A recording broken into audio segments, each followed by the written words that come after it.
আজ শারদীয় দুর্গাপূজার দশমী। সদরঘাটে প্রতিমা বিসর্জনের মধ্য দিয়ে শেষ হলো ৫ দিনের আনন্দময়ী উৎসব।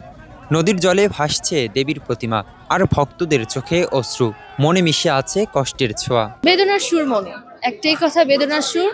কিন্তু তাও হাসি মুখে বিদায় জানাতে হইতেছে মাকে, যেন মা সুস্থভাবে সবাইকে ভালো রাখে, সুস্থ রাখে, এটাই মার কাছে চাওয়া। মা সবার যেন মঙ্গল করে, এই তো। মা সবসময় সবার মঙ্গল করে, ভালো করে। আমাদের মাঝে ১ বছর পরে আসে, ৫ দিন থাকে। আসলে ৫ দিন আমরা খুব আনন্দ করি।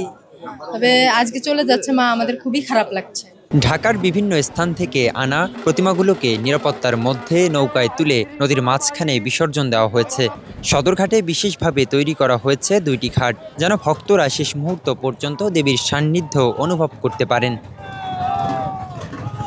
দর্শকরা সকাল থেকে ভিড় জমিয়েছেন। প্রতিমা দর্শনের আনন্দের সঙ্গে বিদায়ের বেদনা ছড়িয়ে পড়েছে। শারদীয় আনন্দের দিনগুলো আজ বিষাদে মিশেছে। শুভ বিজয়ে সবাইকে। মা আসে, আমরা খুব আনন্দ করি। ৫টা দিন খুব ভালো কাটে।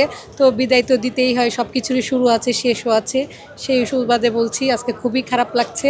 তারপরেও যেতে দিতে হয়, কথাই আছে না, যেতে মন নাই চায় তবুও যেতে দিতে হয়। এইভাবে আমাদের মাকে বিদায় দিয়েছি, মনটা খুবই ভারাক্রান্ত। দিনটি কাটছে হাসি, আনন্দ, উল্লাস আর বেদনার এক অনন্য মিশেলে। নিরাপত্তার তদারকিতে প্রতিমা বিসর্জনের প্রক্রিয়া সম্পন্ন হয়েছে। সমাপ্ত হলো ২০২৫-এর শারদীয় মহোৎসব। মা আমাদের কাছে এসেছিল ৫ দিন আগে কৈলাস থেকে, এবং নীতি অনুসারে তাকে আমরা আজকে বিদায় জানাতে আসছি।